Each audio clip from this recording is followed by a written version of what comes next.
ഹരേ രാമ രാമ രാമ ഹരേ ഹരേ, ഹരേ കൃഷ്ണ കൃഷ്ണ കൃഷ്ണ ഹരേ ഹരേ. വിശ്വാമിത്രനും പരമാനന്ദം പ്രാപിച്ചപ്പോൾ വിശ്വനായകൻ തന്നോട് ഈ വണ്ണമരുൾ ചെയ്താൻ.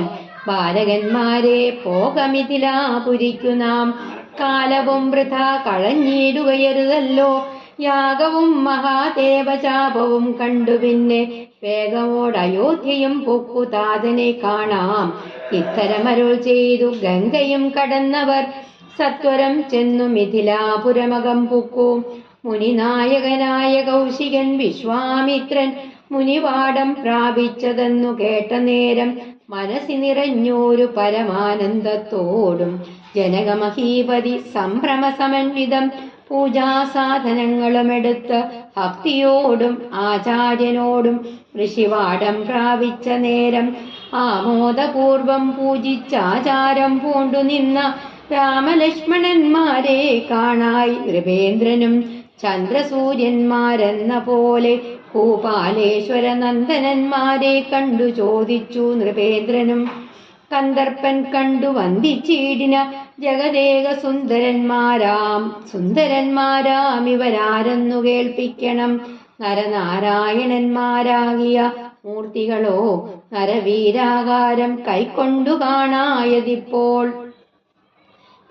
വെറുതെ മഹാദേവജാപം, ശൈവജാപം, മുനിവാടം, ആശ്രമം, കന്ദർപ്പൻ, കാമദേവൻ, നരനാരായണന്മാർ വിഷ്ണുവിന്റെ അവതാരമൂർത്തികളായിട്ടുള്ള രണ്ടു മഹർഷിമാര്, നരവീരാകാരം മനുഷ്യശ്രേഷ്ഠന്റെ ആകൃതി. അഹല്യയ്ക്ക് ലഭിച്ച മോക്ഷപ്രാപ്തിയില് സന്തുഷ്ടനായ വിശ്വാമിത്ര മഹർഷി ശ്രീരാമദേവനോട് ഇപ്രകാരം പറഞ്ഞു. കുട്ടികളെ, നമുക്കിനി ജനക മഹാരാജാവിന്റെ കൊട്ടാരം സ്ഥിതി ചെയ്യുന്ന മിഥിലാപുരിയിലേക്ക് പോകാം. സമയം പാഴാക്കി കളയുന്നത് ശരിയല്ല.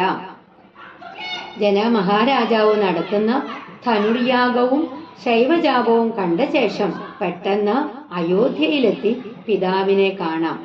ഇപ്രകാരം പറഞ്ഞ് അവർ മൂവരും കൂടി ഗംഗാനദി കടന്ന് ജനക രാജധാനിയിൽ പ്രവേശിച്ചു. മുനിശ്രേഷ്ഠനായ വിശ്വാമിത്രൻ മുനിവാടത്തിലെത്തിയിരിക്കുന്നു എന്ന് കേട്ടപ്പോഴ് ജനക മഹാരാജാവ് വളരെ സന്തോഷത്തോടുകൂടി പൂജാ സാധനങ്ങളെല്ലാം എടുത്ത് ആചാര്യനോടൊപ്പം ആശ്രമത്തിൽ ചെന്നു. അവിടെ സന്തോഷത്തോടുകൂടി നിൽക്കുന്ന ശ്രീരാമ ലക്ഷ്മണന്മാരെ മഹാരാജാവ് കണ്ടപ്പോൾ ചന്ദ്രസൂര്യന്മാരെ പോലെ ശോഭിക്കുന്ന ആ രാജകുമാരന്മാരെ കണ്ട് ജനക മഹാരാജാവ് ചോദിച്ചു, കാമദേവൻ കണ്ടു വന്ദിക്കുന്ന ലോകൈക സുന്ദരന്മാരായ ഇവർ ആരാണെന്ന് പറയണം. മനുഷ്യാകാരം പൂണ്ടു നിൽക്കുന്ന ഇവർ നരനാരായണ മൂർത്തികളാണോ? വിശ്വാമിത്രനും അതു കേട്ടരുൾ ചെയ്തിടിനാൽ, വിശ്വസിച്ചാലും മമ വാക്യം നീ നരപതേ. വീരനാം ദശരഥൻ തന്നുടെ പുത്രന്മാരിൽ ശ്രീരാമൻ ജ്യേഷ്ഠൻ ഇവൻ, ലക്ഷ്മണൻ മൂന്നാമവൻ. എന്നുടെ യാഗം രക്ഷിച്ചിടുവാനിവരെ ഞാൻ ചെന്നു കൂട്ടിക്കൊണ്ടു പോന്നിടിനേനിതുകാലം. കാടകം പൂക്ക നേരം വന്നോരു നിശാചരി താടക തന്നെയൊരു ബാണം കൊണ്ടെയ്തു കൊന്നാൻ. പേടിയും തീർന്നു സിദ്ധാശ്രമവും പൂക്കു യാഗം ആടൽ കൂടാതെ രക്ഷിച്ചിടിനാൻ വഴി പോലെ. ശ്രീപാദാംബുജരജ സൃഷ്ടി കൊണ്ട അഹല്യതൻ പാപവും നശിപ്പിച്ചു പാവനയാക്കിയിടിനാൽ. പാരമേശ്വരമായ ജാപത്തെ കാൺമാനുള്ളിൽ പാരമാഗ്രഹമുണ്ടു നീയതു കാട്ടിയിടേണം. ഇത്തരം വിശ്വാമിത്രൻ തന്നുടെ വാക്യം കേട്ടു സത്വരം ജനകരും പൂജിച്ചു വഴി പോലെ. സൽക്കാരയോഗ്യന്മാരാം രാജപുത്രന്മാരെ കണ്ടുൾക്കുരുന്നിങ്കൽ പ്രീതി വർദ്ധിച്ച ജനകനും തന്നുടെ സജീവനെ വിളിച്ചു നിയോഗിച്ചു. ചെന്നു നീ വരുത്തേണം ഈശ്വരനുടെ ചാപം എന്നതു കേട്ടു മന്ത്രി പ്രവരൻ നടകൊണ്ടാൻ. അന്നേരം ജനകനും കൗശികനോട് ചൊന്നാൽ, രാജനന്ദനായ ബാലകൻ രഘുവരൻ, രാജീവ വിലോചനൻ സുന്ദരൻ ദാശരഥി വില്ലിതു കുലച്ചുടൻ വലിച്ചു മുറിച്ചീടിൽ. വല്ലഭനിവൻ മമ നന്ദനയ്ക്കെന്നു നൂനം എല്ലാം ഈശ്വരനെന്നേ ചൊല്ലാവതെനിക്കിപ്പോൾ. വില്ലിക വരുത്തിയിടൂ എന്നരുൾ ചെയ്തു മുനി. കിങ്കരന്മാരെ നിയോഗിച്ചത് മഹീന്ദ്രനും. ഹുങ്കാരത്തോടു വന്നു ചാപവാഹകന്മാരും സത്വരം 5000 കിങ്കരന്മാരോടും കൂടി മൃത്യുശാസന ചാപമെടുത്തു കൊണ്ടുവന്നാർ. ഖണ്ഡാസഹസ്രമണി വസ്ത്രാദി വിഭൂഷിതം കണ്ടാലും ത്രയ്യംബകമെന്നിതു മന്ത്രീന്ദ്രനും. നിശാചരി രാക്ഷസി. പാദാംബുജ രജസ് പാദപത്മത്തിലെ പൊടി. സ്പൃഷ്ടി സ്പർശനം. പാരമേശ്വരം പരമശിവനെ സംബന്ധിച്ച് ചാപം വില്ല്. സൽക്കാര യോഗ്യന്മാർ സൽക്കരിക്കുവാൻ തക്ക യോഗ്യതയുള്ളവര്. സജീവൻ മന്ത്രി. ഈശ്വരൻ ശിവൻ. വല്ലഭൻ ഭർത്താവ്. നന്ദന പുത്രി. കിങ്കരന്മാര് പരിചാരകന്മാർ. ചാപവാഹകന്മാർ വില്ല് ചുമക്കുന്നവര്. മൃത്യുശാസന ചാപം ശൈവചാപം. മൃത്യുശാസനൻ ശിവൻ. ഖണ്ഡാസഹസ്രമണി വസ്ത്രാദി വിഭൂഷിതം ആയിരക്കണക്കിന് മണികള് രത്നങ്ങള് പട്ടുവസ്ത്രങ്ങള് എന്നിവ കൊണ്ട് അലങ്കരിക്കപ്പെട്ടത്. ത്രയ്യംബകം ശൈവചാപം. അത് കേട്ട് വിശ്വാമിത്രൻ പറഞ്ഞു, അല്ലയോ മഹാരാജൻ, അങ്ങ് എന്റെ വാക്കുകൾ വിശ്വസിച്ചാലും ഇവൻ വീരനായ ദശരഥ മഹാരാജാവിന്റെ മൂത്ത മകനായ ശ്രീരാമനാണ്. ഇവൻ മൂന്നാമനായ ലക്ഷ്മണനുമാണ്. എന്റെ യാഗം രക്ഷിക്കുന്നതിന് വേണ്ടി ഇവരെ ഞാൻ ചെന്ന് കൂട്ടിക്കൊണ്ടുവന്നതാണ്. കാട്ടിലൂടെ യാത്ര ആരംഭിച്ചപ്പോ തന്നെ ഭക്ഷിക്കാനെടുത്ത താടക എന്ന രാക്ഷസിയെ ഒരു ബാണം കൊണ്ട് കൊന്നു. അനന്തരം നിർഭയരതരായിട്ട് സിദ്ധാശ്രമത്തിലെത്തി ഒരു ബുദ്ധിമുട്ടുമുണ്ടാകാതെ യാഗം രക്ഷിച്ചു. പിന്നീട് തന്റെ പാദസ്പർശം കൊണ്ട് അഹല്യയുടെ പാപം നശിപ്പിച്ച് പാവനയാക്കി. ഇനി ഇവർക്ക് ത്രയംബകം എന്ന വില്ല് കാണാൻ അതിയായ ആഗ്രഹമുണ്ട്. അങ്ങ് അതവർക്ക് കാട്ടിക്കൊടുക്കണം. ഇത് കേട്ട മഹാരാജാവ് ജനക മഹാരാജാവ് അതിഥികളെ യഥാവിധി പൂജിച്ചു. സൽക്കരിക്കുവാൻ യോഗ്യരായ രാജകുമാരന്മാരെ കണ്ട് രാജാവിന് വളരെ സന്തോഷമായി. ഉടൻ തന്നെ വില്ല് കൊണ്ടുവരാൻ രാജാവ് മന്ത്രിയോട് ആജ്ഞാപിച്ചു. മന്ത്രി ഉടനെ തന്നെ പുറപ്പെട്ടു. അപ്പോഴ് ജനകൻ വിശ്വാമിത്രനോട് പറഞ്ഞു, രാജകുമാരനും ബാലകനും സുന്ദരനുമായിട്ടുള്ള രാമൻ ത്രയംബകം വില്ല് എടുത്ത് ഉലച്ച് വലിച്ചു മുറിക്കുകയാണെങ്കിൽ തീർച്ചയായിട്ടും ഇവൻ എന്റെ പുത്രിയുടെ ഭർത്താവാകും. അപ്പോൾ വിശ്വാമിത്രൻ പറഞ്ഞു, എല്ലാം ഈശ്വരന്റെ നിശ്ചയം പോലെ നടക്കും എന്ന് മാത്രമേ എനിക്ക് പറയാനുള്ളൂ. ഏതായാലും വില്ല് കൊണ്ടുവരട്ടെ. മന്ത്രി വില്ല് കൊണ്ടുവരാനായിട്ട് കിങ്കരന്മാർക്ക് അനുവാദം നൽകി. ഹുങ്കാര ശബ്ദം മുഴക്കിക്കൊണ്ട് 5000 കിങ്കരന്മാർ ചേർന്ന് ആ ശൈവചാപം എടുത്തുകൊണ്ടുവന്നു. അനവധി മണികള് രത്നങ്ങള് പട്ടുവസ്ത്രങ്ങള് ഇവയാലൊക്കെ അലങ്കരിക്കപ്പെട്ട ത്രയംബകം വില്ല് കണ്ടാലും എന്ന് മന്ത്രി പറഞ്ഞു.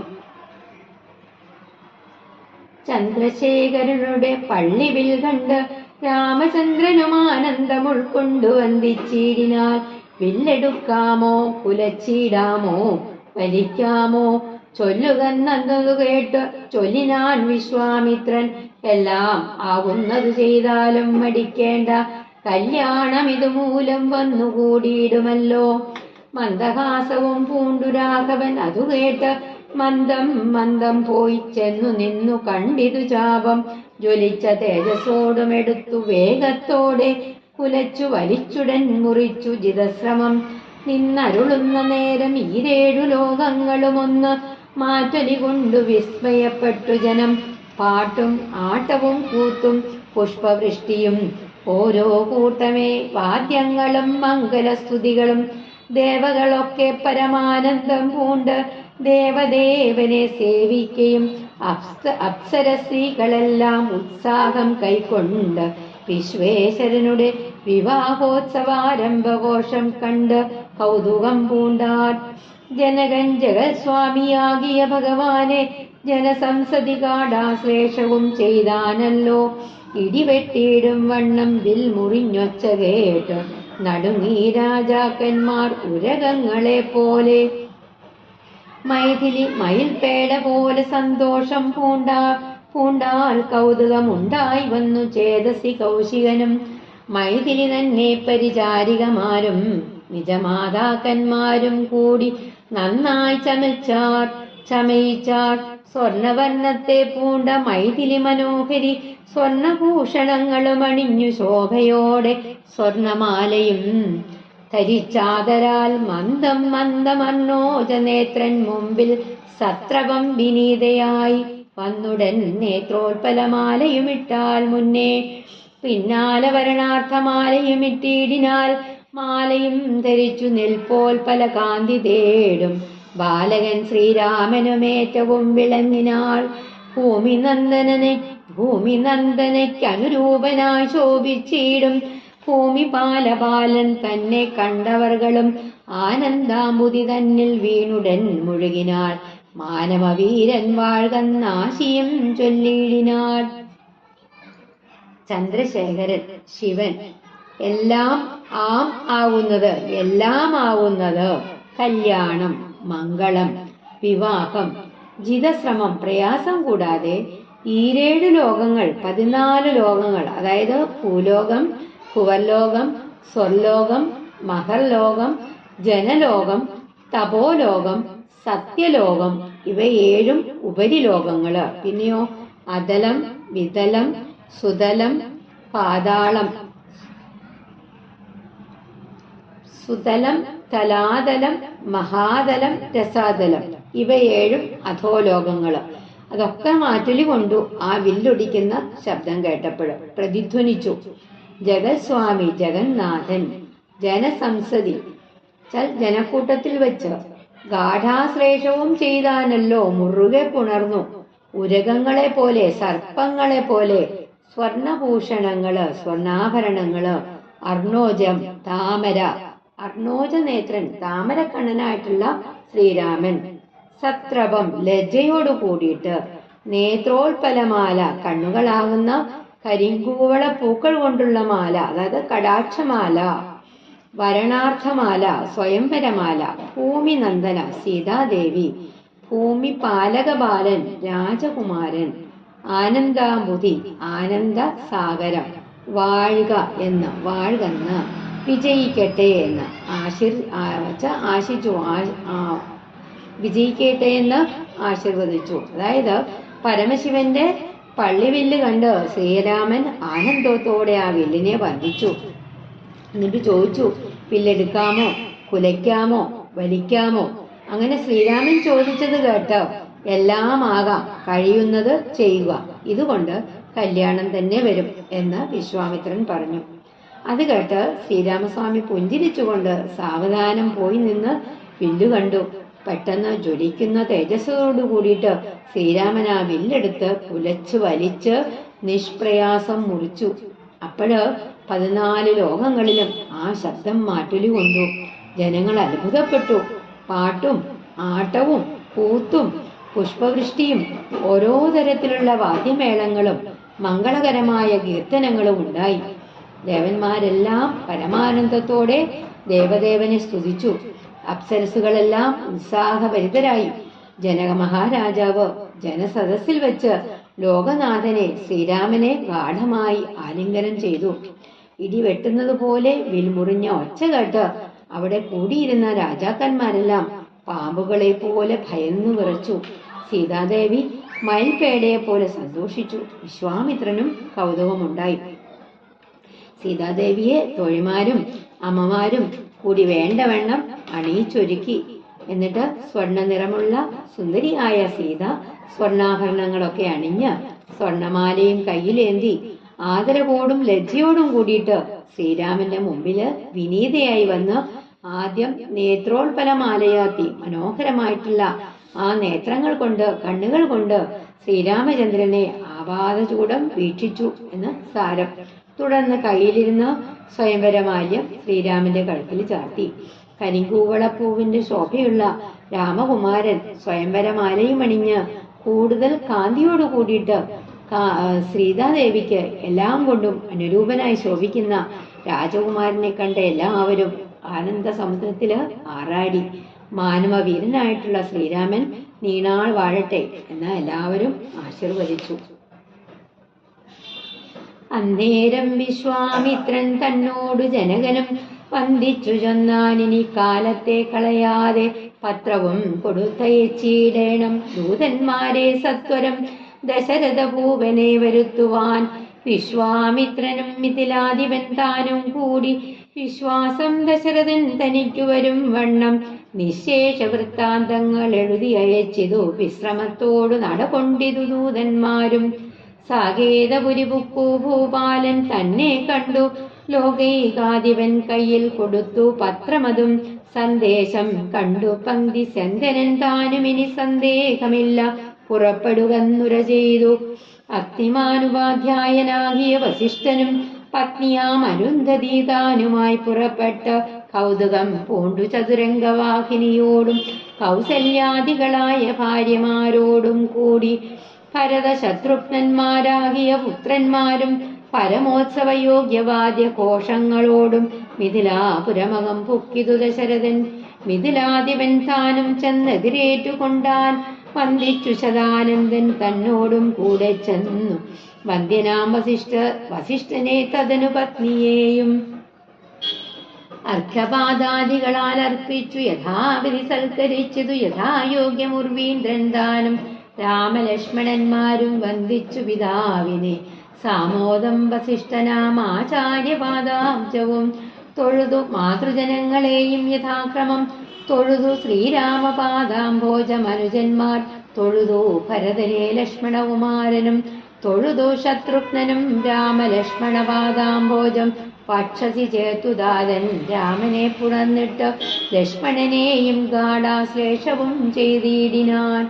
അതായത് പത്രം എഴുത്ത് കൊടുത്തുവിട്ടു. സത്വരം പെട്ടെന്ന് മിഥിലാധിപൻ ജനകൻ, സാകേതപുരി അയോധ്യാപുരി, പങ്ക്തിസ്യന്തരൻ ദശരഥൻ, സന്ദേഹമില്ല സംശയമില്ല, അഗ്നിമാൻ അഗ്നിഹോത്രി, ഉപാധ്യായൻ ആചാര്യൻ, ചതുരംഗവാഹിനി ആന കുതിര തേര കാലാള് ഇവനാലും ചേർന്ന സൈന്യം, ശതാനന്ദൻ ജനകന്റെ കുലഗുരു, ഗൗതമ മഹർഷി അഹല്യയില് ജനിച്ച പുത്രൻ, അർഘ്യം പൂജയ്ക്കുള്ള ജലം, പാദ്യം കാൽ കഴുകുവാനുള്ള ജലം, ഉർവീന്ദ്രൻ രാജാവ്, സാമോദം ആമോദത്തോടു കൂടിയിട്ട് സന്തോഷത്തോടു കൂടിയിട്ട് ഇനി ഒട്ടും വൈകാതെ ദശരഥ മഹാരാജാവിനെ വരുത്തുവാനായിട്ട് എഴുത്തും കൊടുത്ത് ദൂതന്മാരെ അയക്കണമെന്ന് ജനക മഹാരാജാവ് വിശ്വാമിത്രനെ വന്ദിച്ചു പറഞ്ഞു. ദശരഥ മഹാരാജാവിന് വിശ്വാസം വരത്തക്കവണ്ണം ജനകനും വിശ്വാമിത്രനും കൂടി ആലോചിച്ച് എല്ലാ വാർത്തകളും എഴുതി അയച്ചു. ദൂതന്മാര് ബദ്ധപ്പാടു കൂടാതെ പുറപ്പെട്ടു. ദശരഥ മഹാരാജാവ് സന്ദേശം കണ്ടയുടനെ ഇനി ഒട്ടും സംശയിക്കേണ്ട കാര്യമില്ല, പുറപ്പെടാം എന്ന് പറഞ്ഞു. വസിഷ്ഠൻ പത്നിയായ അരുന്ധതിയോടൊപ്പം പുറപ്പെട്ടു. ദശരഥ മഹാരാജാവും കൗസല്യയും തുടങ്ങിയ ഭാര്യമാരോടും ഭരത ശത്രുഘ്നന്മാരായിട്ടുള്ള പുത്രന്മാരോടും നാലംഗപ്പടയോടും ഉത്സവയോഗ്യമായ വാദ്യഘോഷത്തോടും കൂടി മിഥിലാപുരത്തിൽ പ്രവേശിച്ചു. ജനക മഹാരാജാവ് ചെന്ന് അവരെ എതിരേറ്റു. അദ്ദേഹം ആചാര്യനായ ശതാനന്ദനോടും കൂടെ ചെന്ന് വസിഷ്ഠനെയും പത്നിയെയും വന്ദിച്ചു.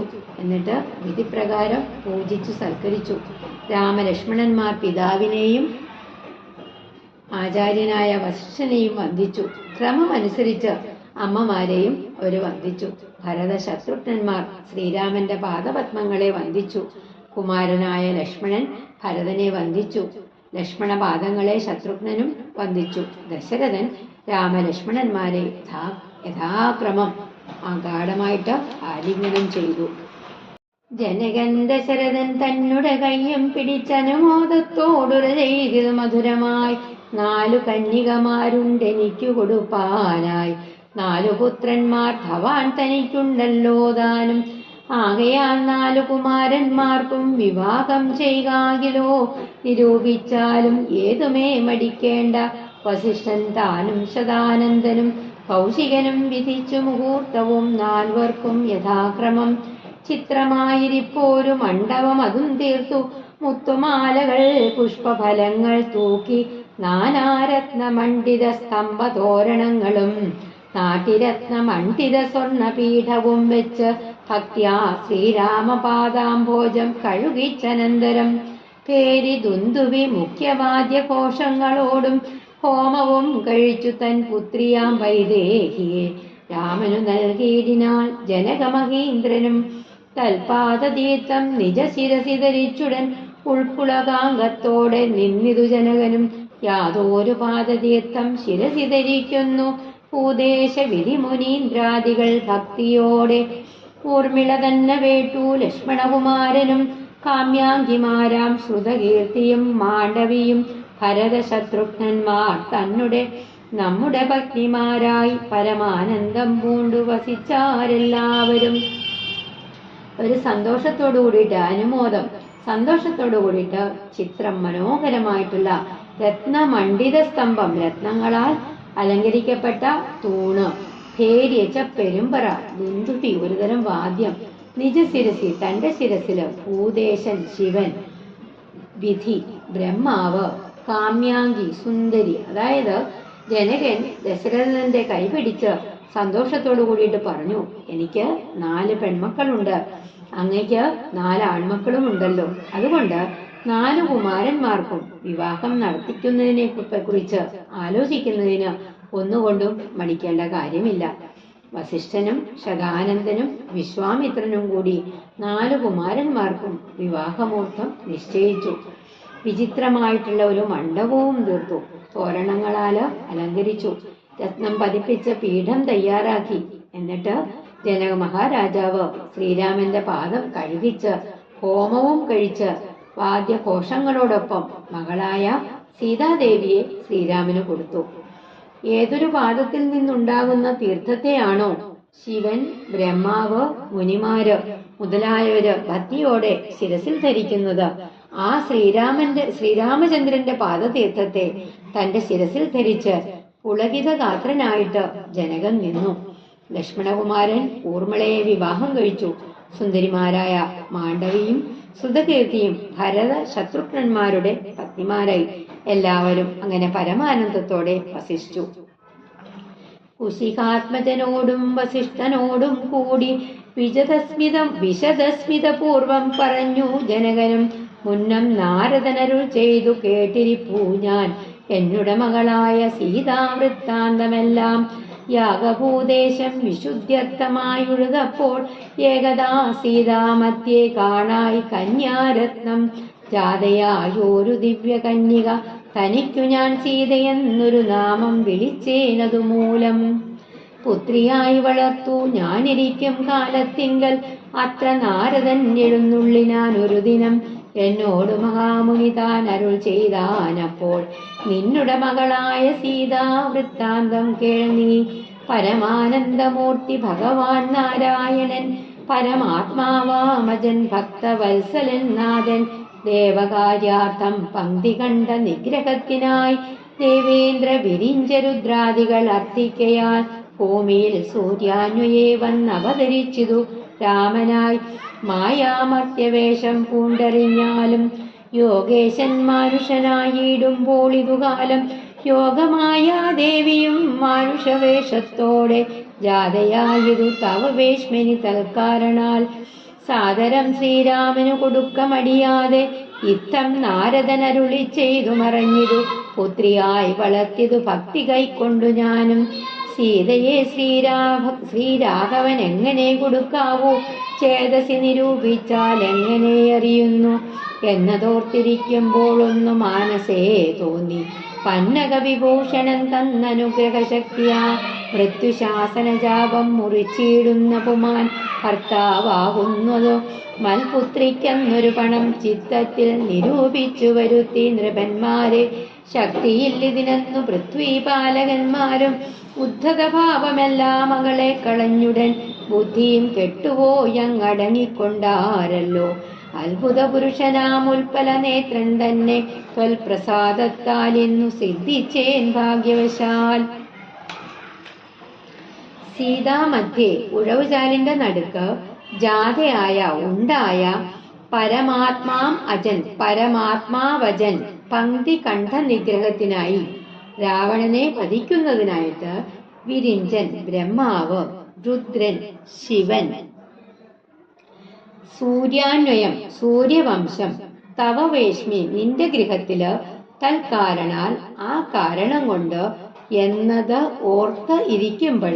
എന്നതോർത്തിരിക്കുമ്പോൾ പന്നക വിഭൂഷണൻ ശിവൻ മൃത്യുശാസന ചാപം ശൈവചാപം പണം പന്തയം പൃഥ്വിപാലകന്മാർ രാജാക്കന്മാർ ഉദ്ധതഭാവം അഹങ്കാരം ത്വൽപ്രസാദത്താൽ അങ്ങയുടെ അനുഗ്രഹം കൊണ്ട്, അതായത് ജനക മഹാരാജാവ് തെളിഞ്ഞ പുഞ്ചിരിയോടെ വിശ്വാമിത്രനോടും വസിഷ്ഠനോടുമായിട്ട് പറഞ്ഞു, എന്റെ മകളായ സീതയുടെ ചരിത്രമെല്ലാം മുമ്പ് നാരദൻ പറഞ്ഞ് ഞാൻ കേട്ടിട്ടുണ്ട്. ഒരിക്കല് യാഗത്തിന് വേണ്ടി നിലമുഴുതപ്പോഴ് ഉഴവുചാലിന്റെ നടുക്ക് നിന്ന് ഒരു പെൺകുട്ടിയെ കെട്ടി. സീതയിൽ നിന്ന് ജനിച്ചതുകൊണ്ട്, അതായത് ഭൂമിയിൽ നിന്ന് ജനിച്ചതുകൊണ്ട് ആ കുട്ടിക്ക് ഞാൻ സീത എന്നു പേരിട്ടു. ഒരു ദിവസം നാരദൻ ഇവിടെ വന്നു. എന്നിട്ട് എന്നോട് പറഞ്ഞു, നിന്റെ മകളായ സീതയുടെ ചരിത്രം നീ കേൾക്കുക. അദ്ദേഹം എന്നോട് പറഞ്ഞു, പരമാത്മാവും ഭക്തവത്സലനുമായിട്ടുള്ള ഭഗവാൻ നാരായണൻ ദേവകാര്യത്തിനായിട്ട് രാവണനെ കൊല്ലുവാനായിട്ട് ഇന്ദ്രൻ, ബ്രഹ്മാവ്, ശിവൻ മുതലായവരുടെ അഭ്യർത്ഥനയെ മാനിച്ച് മനുഷ്യവേഷത്തോടെ ഭൂമിയിൽ വന്നു ജനിച്ചു എന്നറിയണം. യോഗേശനായിട്ടുള്ള പരമാത്മാവ് ഭൂമിയിൽ മനുഷ്യനായി ജനിച്ച സമയം യോഗമായാദേവിയും മനുഷ്യരൂപത്തിൽ നിന്റെ കൊട്ടാരത്തിൽ ജനിച്ചു. അതിനാൽ സീതയെ ഒരു മടിയും കൂടാതെ ശ്രീരാമന് വിവാഹം ചെയ്തു കൊടുക്കുക. ഇപ്രകാരം പറഞ്ഞ് നാരദ മഹർഷി പറഞ്ഞു. ഞാൻ ഭക്തിയോടെ അവളെ പുത്രിയായി വളർത്തി. എങ്ങനെയാണ് സീതയെ ശ്രീരാമന് വിവാഹം ചെയ്തു കൊടുക്കുക എന്നതായിരുന്നു എൻ്റെ ചിന്ത. അങ്ങനെ ചിന്തിച്ചിരിക്കുമ്പോൾ പരമശിവന്റെ അനുഗ്രഹത്താൽ ഒരു ഉപായം മനസ്സിൽ തോന്നി. ശിവന്റെ ത്രയ്യംബകം എന്ന വില്ല് മുറിക്കുന്ന പുരുഷൻ എന്റെ പുത്രിയുടെ ഭർത്താവായി തീരും എന്നൊരു പന്തയം ഉള്ളിലുറച്ചു. അതിനായിട്ട് രാജാക്കന്മാരെ എല്ലാവരെയും വരുത്തി. വില്ലൊടിക്കാൻ ശക്തിയില്ലാതെ അവരെല്ലാം മടങ്ങി. ഇന്ന് അങ്ങയുടെ വിശ്വാമിത്രന്റെ അനുഗ്രഹം കൊണ്ട് അത്ഭുത പുരുഷനായ ശ്രീരാമനെ എനിക്ക് സിദ്ധിച്ചു. ദർപ്പകസമനായ ചിൽപുരുഷനെ നോക്കി പിൽപ്പാടു തെളിഞ്ഞുര ചെയ്തിതു ജനകരും. ആദ്യമേ സഫലമായി വന്നു മാനുഷജന്മം.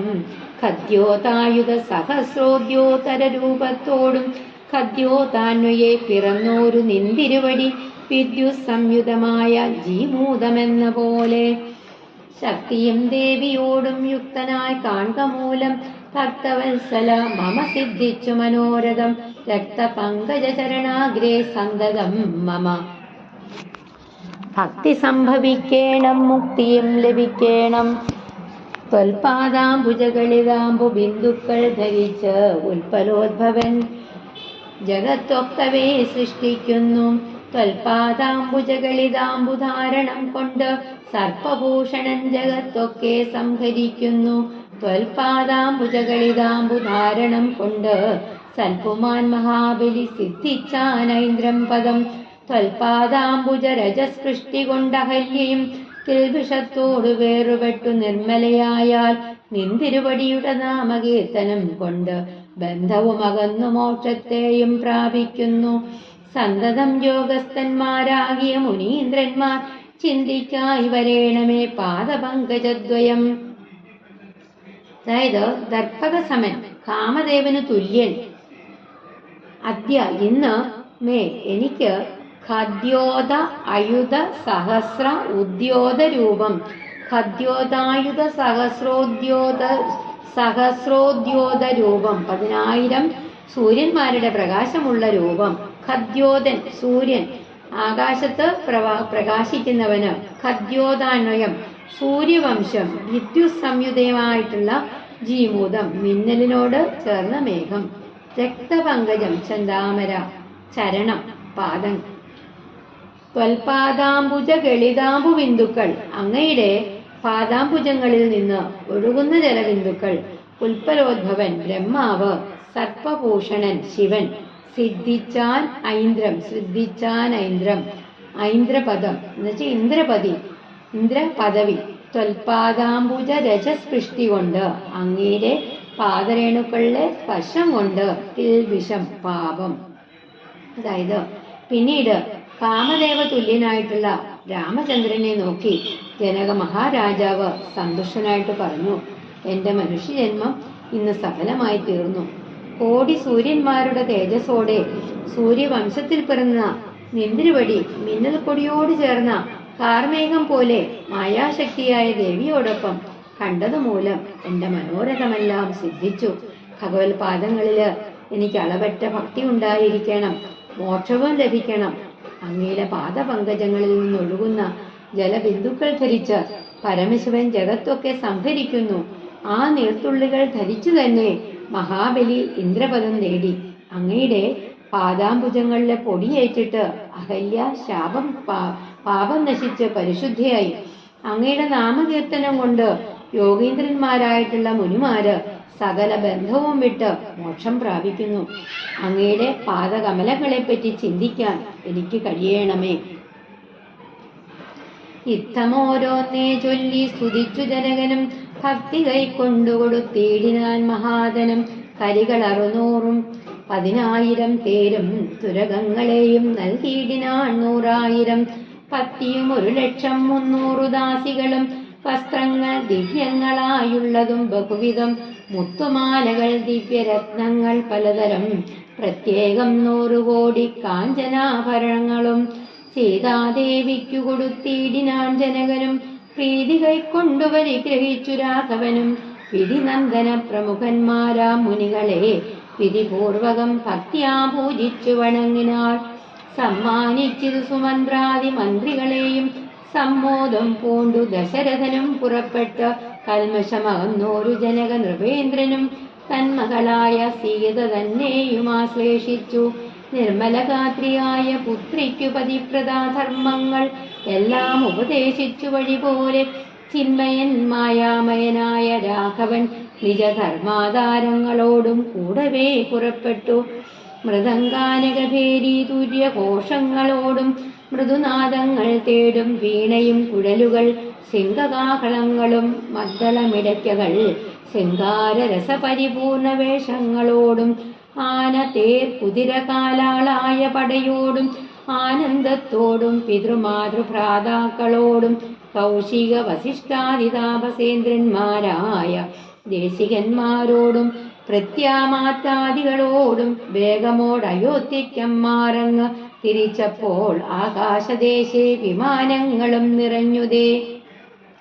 സന്നാഹത്തോടു നടന്നിടുമ്പോൾ ജനകനും പിന്നാലെ ചെന്നു യാത്ര അയച്ചോരനന്തരം പെൺകൊറ്റക്കുട തഴവെൺചാമരങ്ങളോടും തിങ്കൾ മണ്ഡലം തൊഴുമാലവട്ടങ്ങളോടും ചെങ്കൊടിക്കൂറകൾ കൊണ്ടങ്കിതധ്വജങ്ങളും കുങ്കുമമലേജ കസ്തൂരി ഗന്ധത്തോടും നടന്നു വിരവോടു 3 യോജന വഴി കടന്ന നേരം കണ്ടു ദുർനിമിത്തങ്ങളെല്ലാം.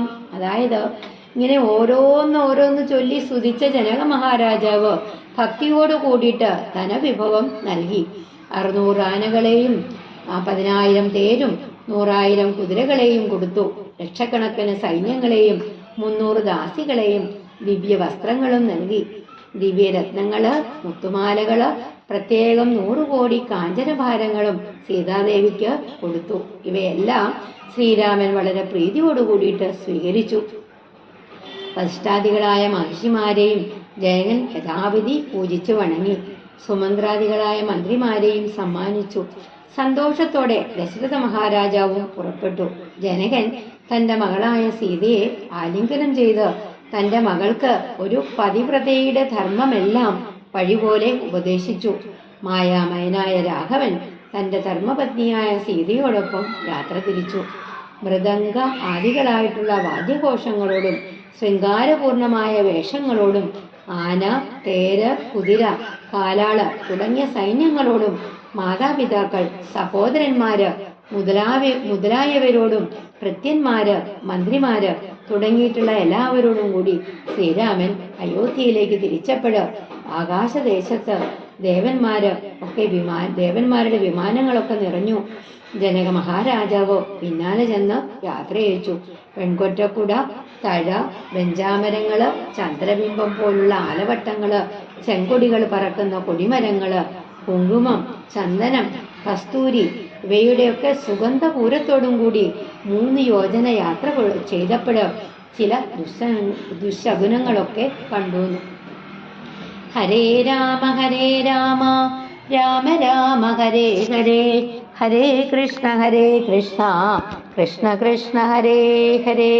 ശ്രീ ഗുരുവായൂരപ്പാ ശരണം.